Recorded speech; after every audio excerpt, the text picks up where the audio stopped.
চাঁদের আলো প্রতিফলিত আলো, এটা নিজের আলো নয়। আবিষ্কারটা কবে হয়েছে? সে বলবে এই সেদিন, গতকাল, 50 বছর আগে, 100 বছর আগে, কিছুদিন আগে জেনেছি।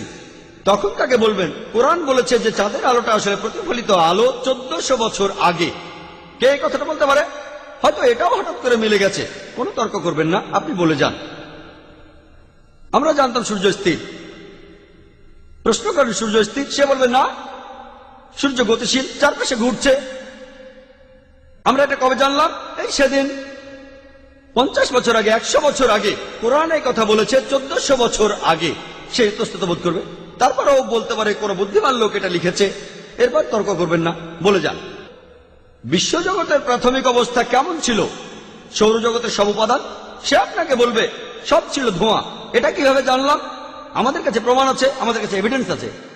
তাকে বলেন কোরআন এই কথা বলেছে 1400 বছর আগে। কে এই কথা বলতে পারে?